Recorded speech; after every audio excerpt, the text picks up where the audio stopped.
as I mentioned today, workers' compensation and how it all ends up in a claim is a big. There's safety, there's IR/HR issues, and and obviously the injury management. We've got a special guest today who will be talking about recruitment as a risk management tool. And as you know, hiring the wrong person, can you lead you down that slippery path that Simon was talking about today? So I'd like to introduce Brendon Booth to come up. Now, Brendon is Simon's brother. He is the better-looking brother. Stole my first line. Yeah, the Kylie Minogue, can we call it? Yeah, we'll call it the Kylie Minogue.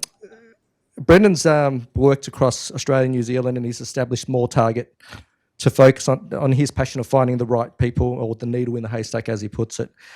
He's worked across multiple industries and hiring everyone from the CFO all the way down to the factory hand. So, as I said, Brendon will be talking. You're the director. You'll be talking about recruitment in terms of risk management and some of your ideas and insights into that area. Thank you. Hello, everyone. Just a couple of hygiene things there. So, yes, I am Simon's much younger brother, and you might think, and he does obviously like to present himself well. You might think, well, how is it that I am so much younger and look like this? Well, this is the difference between 4 children and 1 child. So, also, has anyone, sorry, I've got one style. It's not that formal. You'll see that over the next 5 minutes while I do my speech a lot faster than it was intended. Did anyone see both of these screens and actually think that even though we knew it was the same screen, something different was going to come up at some point on the other one? Well, it's probably just me. All right, so my job today is to talk through recruitment as a risk management tool. So when Simon had the slide before, and I think I can go back to his slide, so that'll help. He talked about recruitment being early in the process and pre the management and supervision of employees. Well, that's true, but what we'll talk about over time is the fact that even at the recruitment stage, it's actually management and supervisors who are ultimately responsible, okay? So we'll come back to that, but I thought I would just start with letting you know about who I am. So I have been in recruitment for close to 20 years. I started as a baby recruiter, I call it, after I'd finished my degree. No one else responded to my job application, so I got a job at a company called Chandler Recruitment.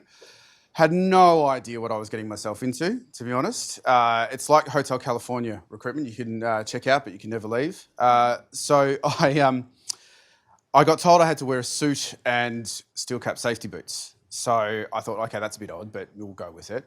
Turns out I was working in labour hire. I didn't even know what type of recruitment I was going to be going into. So that from there, so I became an owner of that business. So I witnessed firsthand work cover risks. So I had one situation where, and again, it is people focused, right? We can't control. My biggest commodity is something you can't control. So the widget manufacturer is a lot happier than I am because he knows his widget is going to come out the same every time, right?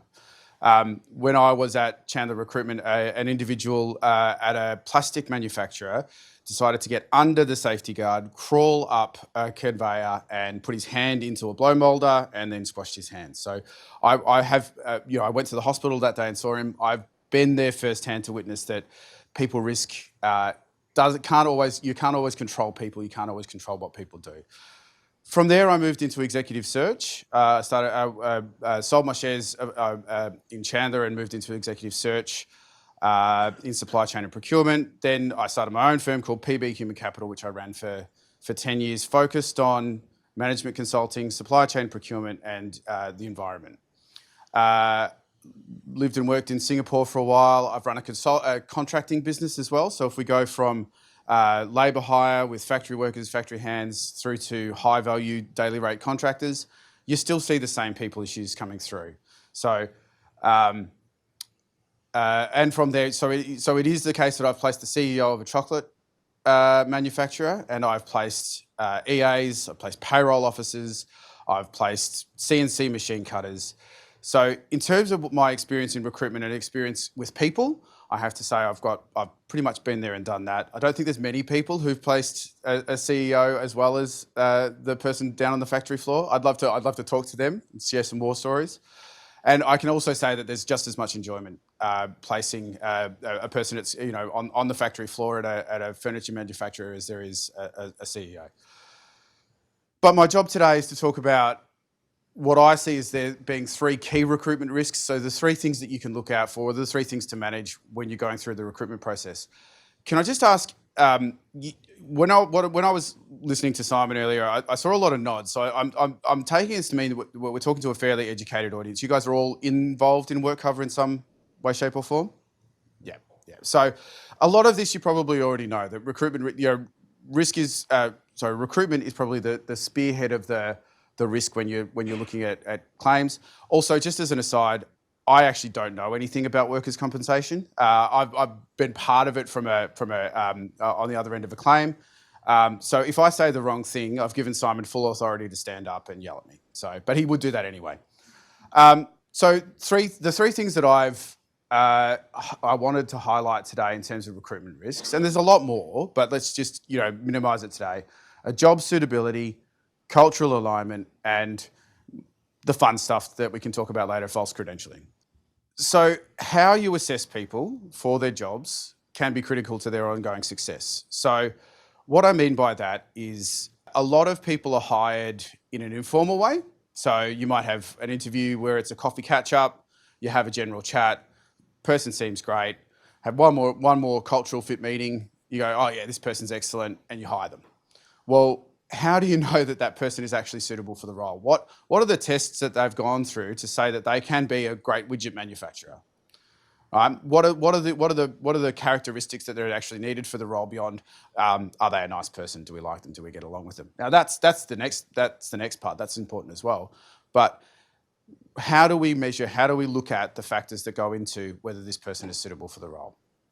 So, in my experience of doing, of 20 years of recruitment, I see a lot of different interview styles when it comes to managers interviewing and what they do. It could be a star interview, it could be behavioural-based interviewing, but you've got to have some metric that compares this person to your other employees to say this person is suitable to the job, or some other benchmarking. Now, it could be that Trav's gone for a role. I just thought I'd pick on Trav as a factory hand. Right now, we know Trav's not worked in a factory for quite some time, if ever. Right, but you know what? He's got the gumption. We're going to give him a go. Now, if he's moved from an office environment to a factory environment, again, we're opening up. So, as Simon said earlier, that's creating or accepting a potential risk. That's just one example of in terms of job suitability. Of course, qualifications, their length of time in a job, etc., etc. Now, cultural alignment. Now, I've got another, so they can do the job. So we've covered off the job suitability piece. But I've got another thing that I say in terms of the airplane test or the airport test. Has everyone heard of that saying? Okay, so, they've got all the job suitability, but if I was stuck in an airport lounge with them for 8 hours, would I go crazy, or would that be acceptable? So if you've got to be sitting there working with someone, not 12 hours, 8 hours a day for the next 6 months, 12 months, 2 years, could you handle that? Is that something you can handle? So that's one aspect of cultural alignment, right? I call it the no something policy, but so some of you might have heard that instead. But cultural alignment's more than that, though. So it talks about how someone integrates with the organisation as a whole, and how someone fits in with the team. So there are lots of psychometric tools and tests that you can use, and we can talk about that in a way of mitigating risk. But one of the really important things to note is that if Trav's a great worker, see, you're great, mate. We don't want 10 Travs, right? So if we look and we say, okay, our cultural fit is I want another Trav. Well, that can work, but if you get 10 of him, then you've got one set of ideas, one type of person. It does take grit to make a pearl, right? So you need some agitation in your team in order to have success. It does create risks, though. So you've got to acknowledge or look at the balance between creating a kind of competitive tension or a positive tension in the organisation against having potential claims. So, and yes, I've seen plenty of times when it actually works entirely in the opposite way. So this person, Trav's a great worker, so we've hired someone just like Trav, and that's an absolute disaster because you can't have two Travs in the same organisation. There's only room for one of him. False credentials. Now, I have seen this so often in my career. It is still funny though. Not when you're the recruiter potentially putting the person up to the job. But has anyone ever found out a case, hi Andrew, nice to meet you, or has anyone observed a case of people lying either with their credentials or on their CVs? You have. Can you tell me about it? It was when I was in health services and we brought him in for manual handling training. Yep. And there was just, there was flags after he started, and then we went into LinkedIn and looked at his credentials, and nothing married up. There was just inconsistencies. It was just quite shocking.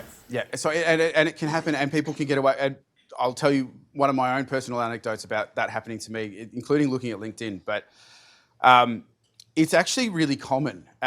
So if I go to the next slide, one of the resources I looked up said that conservatively 25% of people have lied on their CV at some point.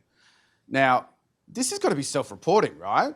So if people are self-reporting that they lie on a CV, how many people are actually lying on their CV? So the biggest reason that people have listed is to better fit the job opening, to look more experienced, blah, blah, blah. And interestingly, to avoid age discrimination, I'd never thought of that, but to list someone's age, one's own age as being different in order to secure the role, it's interesting, but it only lasts until you get the job up. You've got to actually put your employment details in, right? And hiding employment gaps. I actually had a situation a while ago where I was deathly terrified. I'd hired a CFO into a not-for-profit, and we were going through the police check phase. And she said she'd had a year off, which was to travel the world, she said. And usually police checks for us come back in 2 or 3 days, and this was taking weeks. And I thought, oh my goodness, was she actually in jail? Is this what's happened here? She wasn't. That was okay. So it is more common than you would think. One of the other things that I've seen is someone listed McKinsey as one of their employment, or one of the places they were employed at. When you actually go into it, it just says that they attended a seminar, but on LinkedIn they've listed it as an employment as one of their places of employment. So there are some great examples. I say great. The Myer example wasn't great for the recruiter who put Andrew Flanagan up to that role, let me tell you. But has everyone heard of the Myer example? So a few years ago now, Andrew Flanagan, poor guy now that his name's everywhere, was hired into a GM of strategy and business development role at Myer. Now he was presented by a recruitment firm out of Geelong. There was an extensive process. They did reference checks. They provided transcripts of the references. He was hired into the role. He started shortly after. They put out, and one of the places that he said he worked was for Zara's head office in Europe, and that he was responsible for opening up X hundred number of stores, etc., etc. They released the announcement to the ASX, say 9 a.m. By 12 o'clock, Zara came out and said, "This guy never worked for us. What are you doing?" So he was terminated.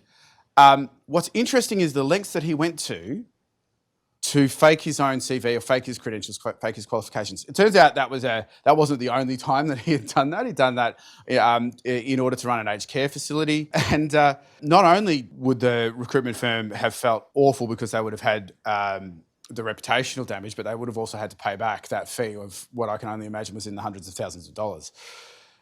Now, similar case in the UK. This is interesting. I really like this one though because Mr. Andrews also ran an aged care facility. He was employed as the head of an aged care facility. He was actually employed there for quite some time, and his performance was outstanding by all reports.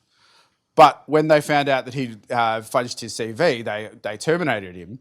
And in the UK, and I'm not sure if the legislation's the same here, but he was ordered to pay back the difference between what he might have earned in the job that he was actually qualified to do versus the job that he was employed to do. Now, the judge then looked at that, and that was running into something like £500,000. The judge then looked at that and said, "But he actually did a pretty good job, so let's reduce that to £96,000." So I thought that was really interesting. And on the ICAC website, resume fraud is a costly problem, but one that you can manage.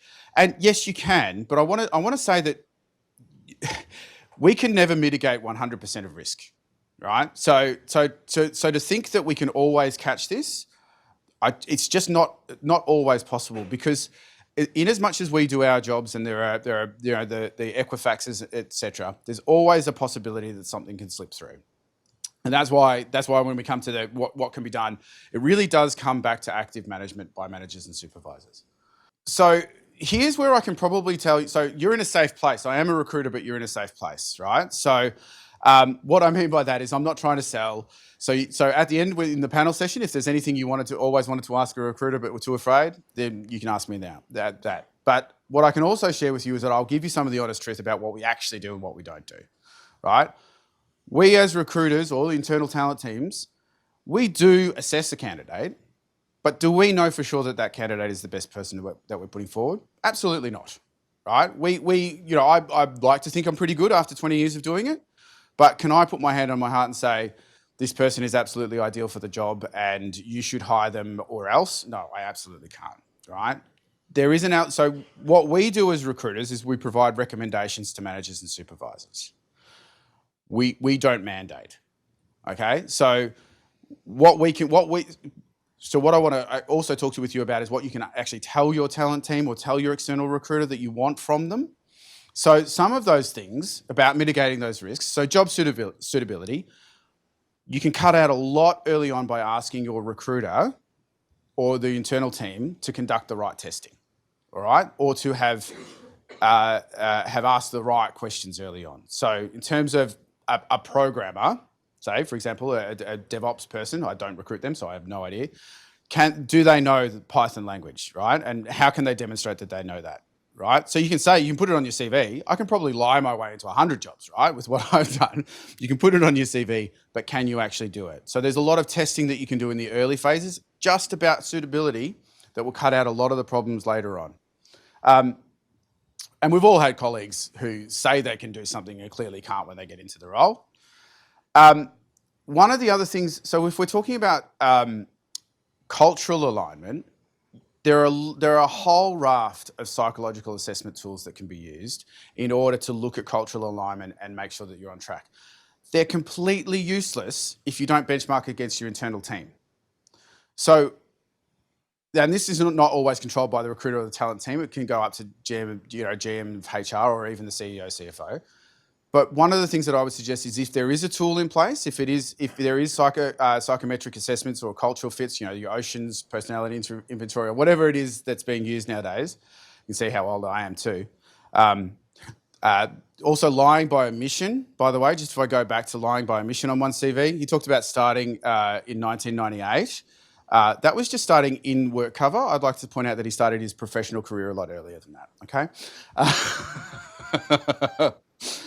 But it's important, if you've just used the psychometric tool and you actually don't know what the members of your team, how they fit against the same psychometric tool, then you're actually not answering any kind of question, right? So it's important, if you're engaging your recruitment team to do these tests, that they're actually doing them for positive reasons and not just because it's what looks good down the track.